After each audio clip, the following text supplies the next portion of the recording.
¿Para qué odien más a mi hijo? Así sea un hijo de puta asqueroso de mierda. Es mi hijo. Amado mucho a su hermana. Y si él hizo algo malo contra su hermana, lo hizo en medio de las drogas y el alcohol. Para mí eso no es disculpa. Si ese tipo hizo algo con tu hermanita, que lo pague. Que se va a quedar en la cárcel toda la vida. Que se y si se muere allá, pues que se muera y lo entierro.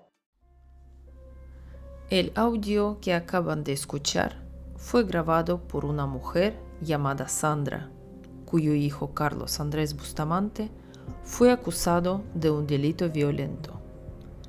En estos mensajes de voz no se oye el amor incondicional que suele atribuirse a las madres. En su lugar, vemos una inmensa repugnancia ante las horribles acciones de su hijo.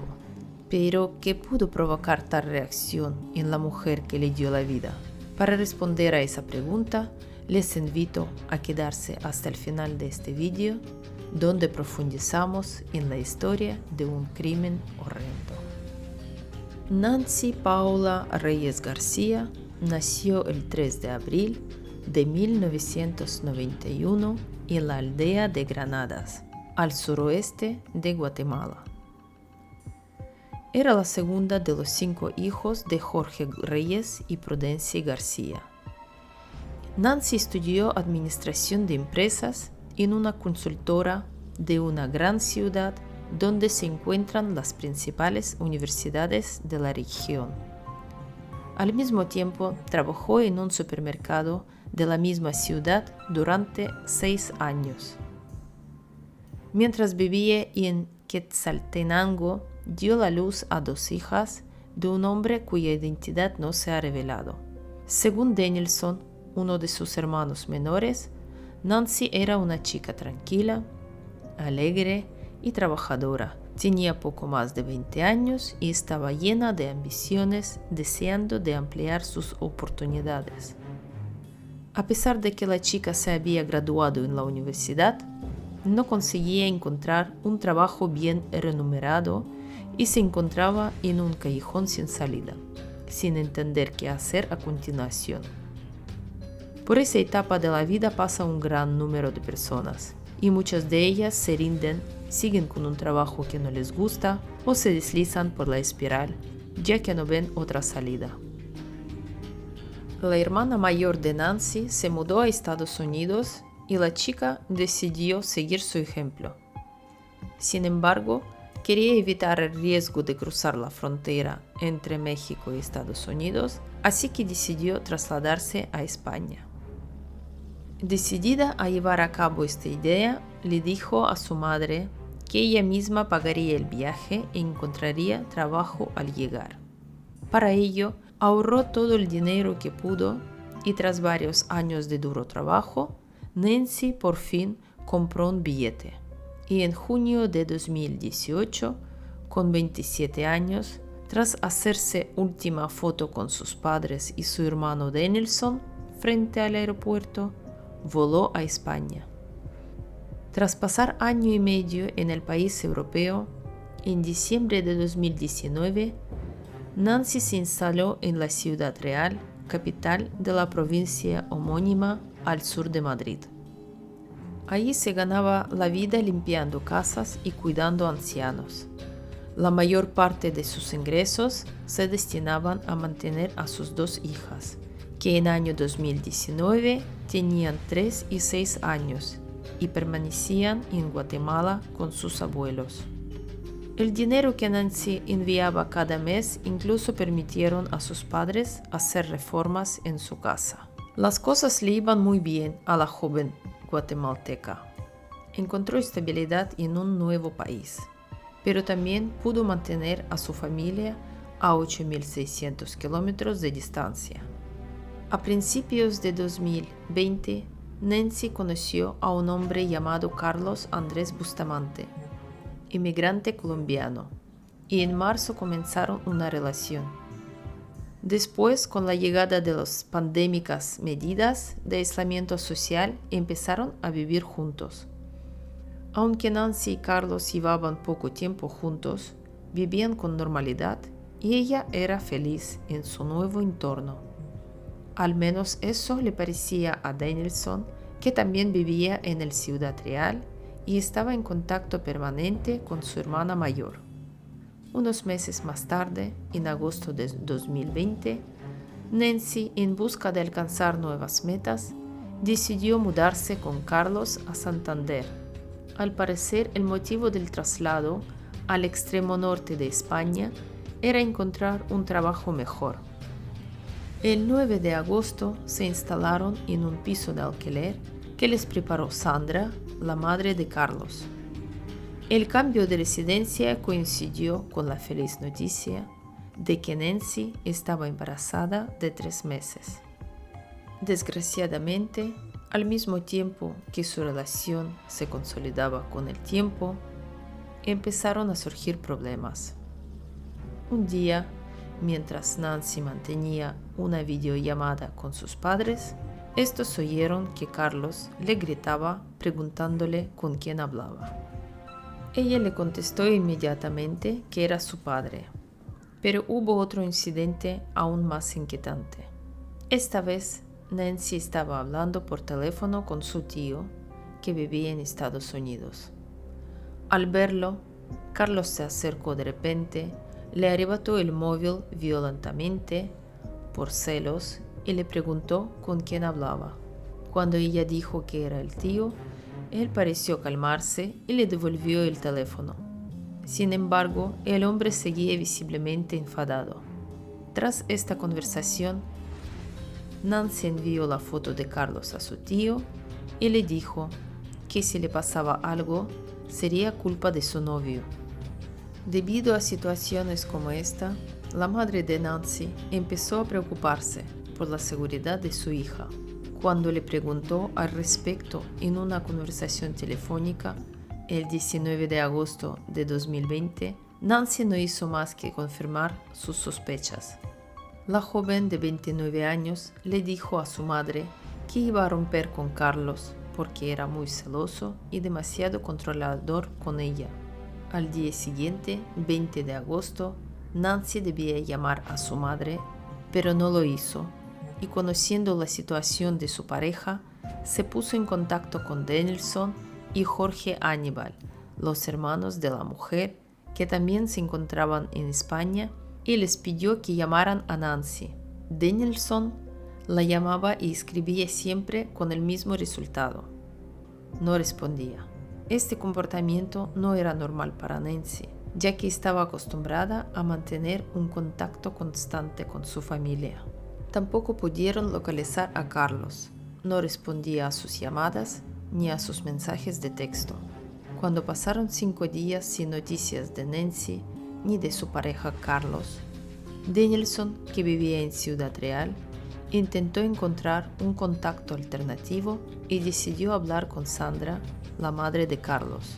De alguna manera no confirmada por los medios de comunicación, Danielson y Aníbal se enteraron de la dirección de Sandra y fueron a su casa.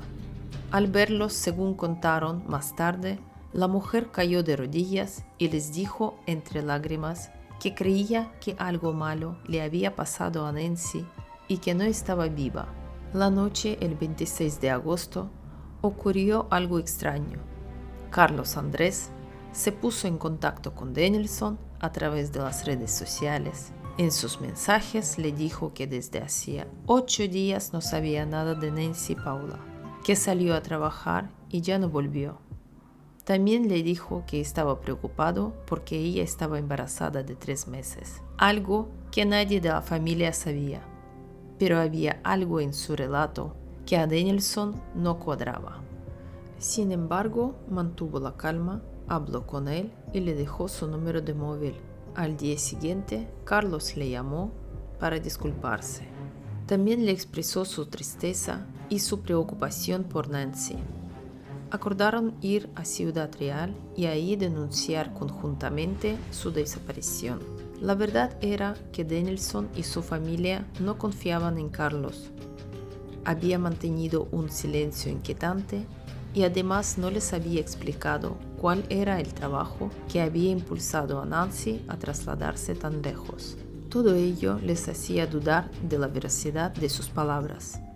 Finalmente, los hermanos de Nancy acudieron a la comisaría de la Policía Nacional en Ciudad Real para denunciar desaparición de su hermana.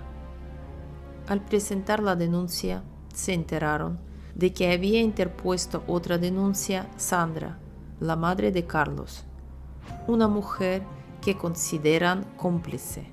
Los policías que la visitaron se dieron cuenta de que Sandra estaba aterrada, se debatía entre contar todo lo que sabía y proteger a su hijo. Durante su visita a la comisaría, Sandra mostró a los agentes un largo mensaje que su nuera le había enviado a las 12:40 de la madrugada del 20 de agosto. Un extenso mensaje de WhatsApp que envió Nancy a su suegra, la madre de Bustamante. Hola, buenas noches. Espero que esté bien.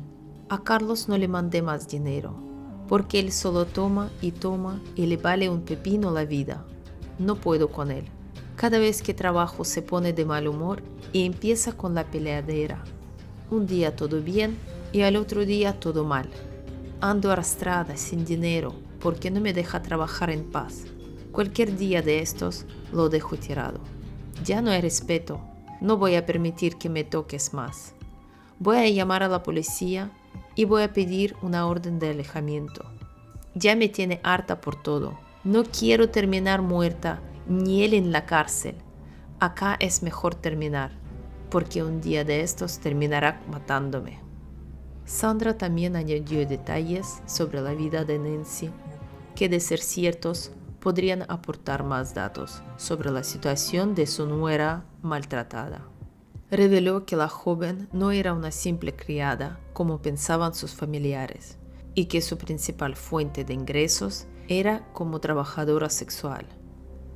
Explicó que como parte de su trabajo viajaba por temporadas de un lugar a otro en busca de clientes.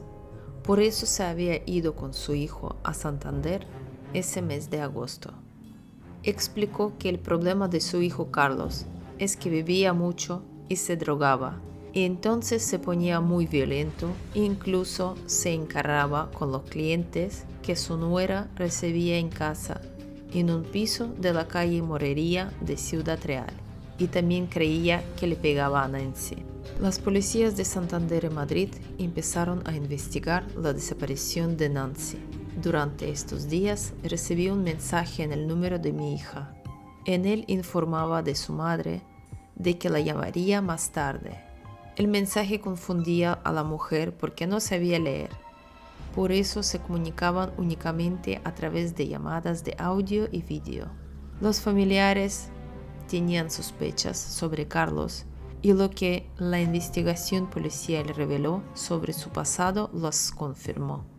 El hombre de 28 años había sido detenido anteriormente en 23 ocasiones e incluso había sido condenado 4 veces por violencia de género y doméstica. 2 de las víctimas eran miembros de su propia familia, incluida su propia madre.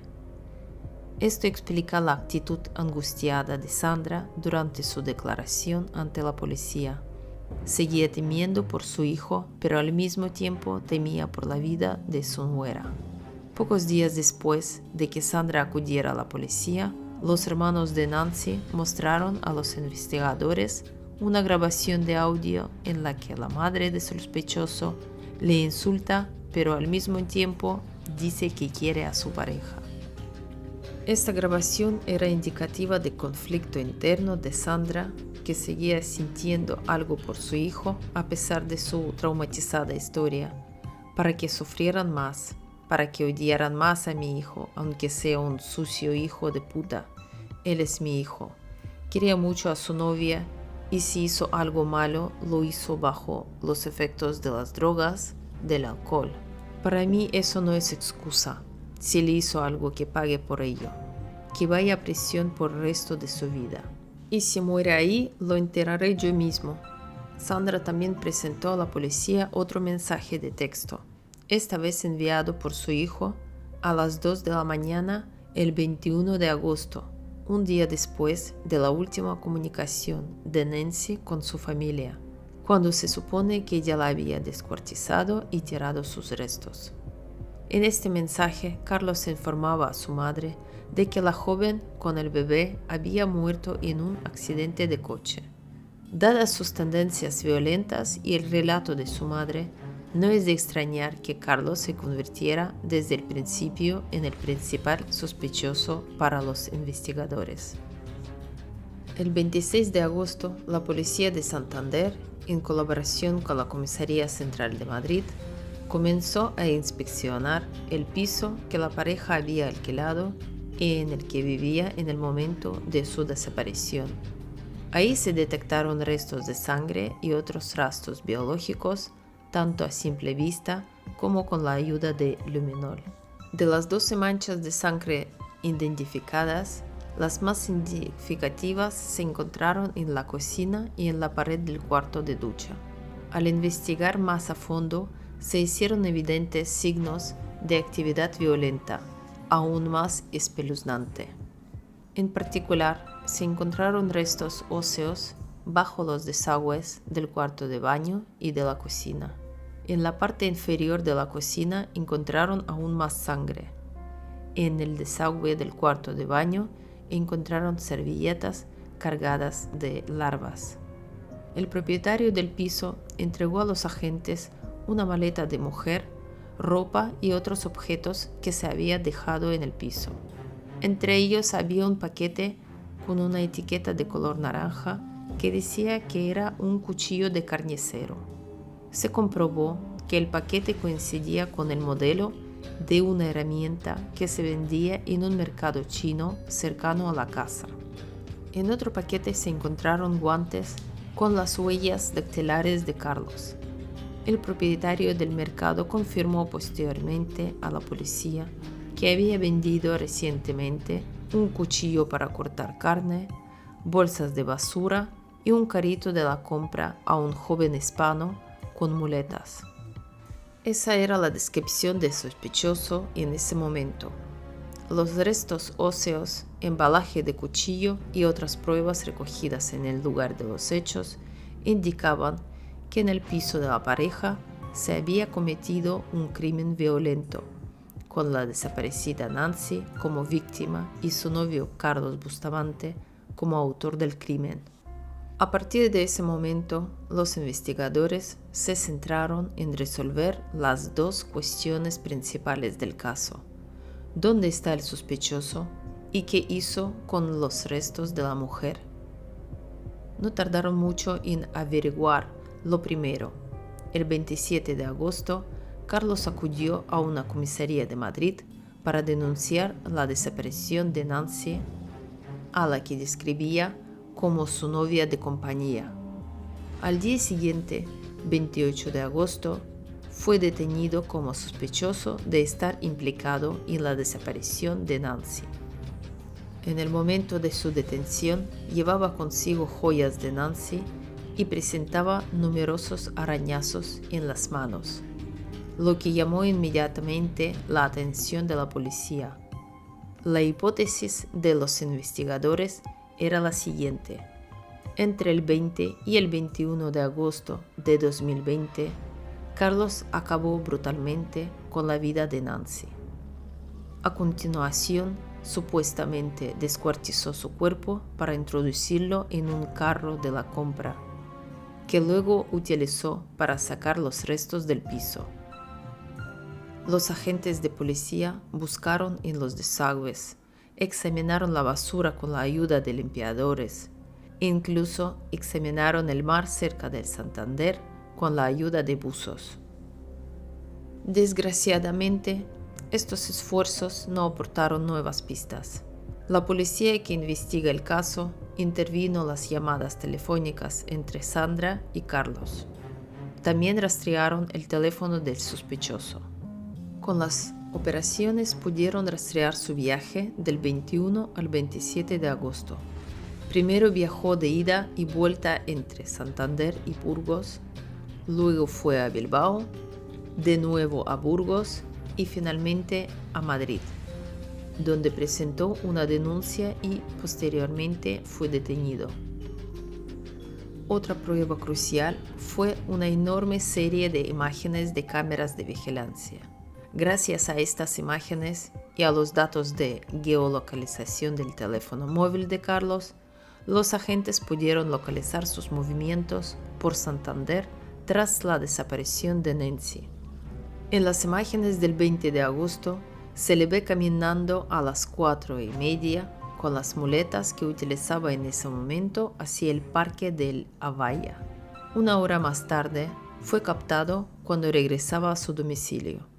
Por la noche, poco después de las 9, en la grabación aparece de nuevo en la zona cercana al parque, esta vez con un carro de la compra pesado, y luego vuelve con el mismo carro pero más ligero. Una hora más tarde, a las 10:30, las cámaras de la policía local le graban tirando del carrito por una zona llamada Peña del Cuervo, colindante con el Parque del Agua, que está junto a las vías del tren de Santander. Esta zona se caracteriza por sus densos matorrales y de difícil acceso. Esa misma noche, aproximadamente a las 23:15, Carlos se dirigió a la puerta del bar Santander, que ya estaba cerrando, y pidió al camarero un whisky, pero este se lo negó debido a la hora.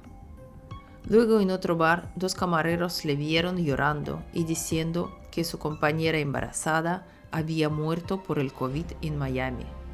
Al día siguiente, 21 de agosto, Carlos entregó las llaves del piso a la hermana de la casera. A continuación, emprendió un viaje en autobús de Santander a Burgos, que fue grabado por las cámaras en las estaciones de salida y llegada. 2 días después, el 23, regresó a Santander, donde volvió a visitar la Peña del Cuervo, un lugar al que había acudido con un carrito de la compra unos días antes. Tras ver estas imágenes, los investigadores se hicieron por fin una idea del lugar donde probablemente estaban enterrados los restos de Nancy. La noche del 16 de septiembre examinaron matorrales en la Peña del Cuervo y a la mañana siguiente, el 17 de septiembre, peinaron el lugar de difícil acceso, cual estaba delimitado por vallas y se encontraba en una pendiente. Esta operación permitió descubrir 4 paquetes. Para acceder a ellos, los agentes descendieron hasta el lugar utilizando cuerdas. Cuando por fin abrieron los paquetes, descubrieron que contenían restos humanos separados entre sí. Se trataba de un solo cuerpo dividido en 20 partes y repartido por las bolsas, que se encontraba en estado de profunda descomposición. Los expertos forenses de Madrid compararon el material genético de los restos obtenidos con el ADN extraído de la ropa interior de un cepillo de dientes que pertenecía a la joven y los perfiles de sus familiares. Los resultados indicaron que los restos pertenecían a Nancy Reyes. A la luz de esta identificación, lo inquietante no fue solo lo que se encontró, que ya de por sí es horroroso, sino también lo que faltaba. Recordemos que Nancy estaba embarazada de 16 semanas, pero su feto no se encontró en esas bolsas. La oficina del forense sugirió una horripilante razón para tan aparente ausencia. Según los resultados de la autopsia, los genitales de las víctimas fueron mutilados y el feto extirpado de la cavidad pélvica. Además del hallazgo de los restos en los arbustos, se encontraron más pruebas de que fue Carlos quien los colocó allí. Se trata de cierto tipo de planta cuyas hojas son muy afiladas y cuyas marcas coincidían con los arañazos encontrados por la policía en las manos del sospechoso en comisaría. Los investigadores interrogaron a Carlos. En su testimonio se mostró confuso y mintió descaradamente. Por ejemplo, afirmó haber viajado a Bilbao el día en el que estaba en Santander. Otro elemento incriminatorio fue que el día de la desaparición y muerte de Nancy, Los teléfonos móviles de ambos estaban grabados en el mismo lugar. Basándose en todas las pruebas recogidas, el equipo de investigación elaboró una reconstrucción detallada del asesinato de Nancy. Según los expertos, hacia el mediodía del 20 de agosto, Carlos se acercó a Nancy, que estaba en la cocina, y la agarró por el cuello sin darle oportunidad de defenderse. Aplicó tal fuerza que le cortó el suministro de aire hasta asfixiarla. El informe de la autopsia también reveló que utilizó un cuchillo de cocina en el que dejó sus huellas dactilares, acabando con la vida de su pareja y con ella con la de su hijo. Carlos extendió sábanas y mantas en el suelo de la cocina que pertenecían a la dueña de la casa. Sobre ellos colocó el cuerpo sin vida de Nancy. A continuación, utilizó un cuchillo de carnicero para descuartizarla. A continuación, embolsó los restos y fue a buscar un lugar donde tirarlos. Esa misma noche, tal y como captaron las grabaciones de vigilancia, Carlos utilizó un carro de compra como vehículo para transportar las pesadas bolsas con los restos mortales hasta el lugar donde más tarde los abandonó. Los investigadores sospechan que limpió la escena del crimen con lejía, ya que encontraron un gran bote de la misma durante una inspección del piso. El día 21, tras entregar las llaves del piso, Carlos inició el largo viaje de ida y vuelta entre Santander, Burgos y Madrid, visitando bares y llegando finalmente a la comisaría madrileña donde fue detenido. 2 años más tarde, en noviembre de 2022, una vez finalizada la investigación, comenzó el juicio contra Carlos Andrés Bustamante. El juicio duró varias semanas en las que declararon cerca de 80 testigos y expertos. Finalmente, el 23 de noviembre de 2022, el jurado emitió su veredicto. Carlos Bustamante fue declarado culpable de asesinato premeditado, delito de aborto y profanación de cadáveres. 9 días después, fue condenado a 25 años y 5 meses de prisión. También ha prohibido al condenado aproximarse a menos de 200 metros de los hermanos de la víctima, a sus padres y sus 2 hijas durante 30 años. Deberá cumplir la libertad condicional y como responsable civil deberá indemnizar a cada una de las hijas con 112.573 euros, a sus padres con 87.690 euros y a cada uno de sus hermanos con 24.883 euros. Es un salvaje y un cobarde, no tiene perdón, dice la madre de la víctima.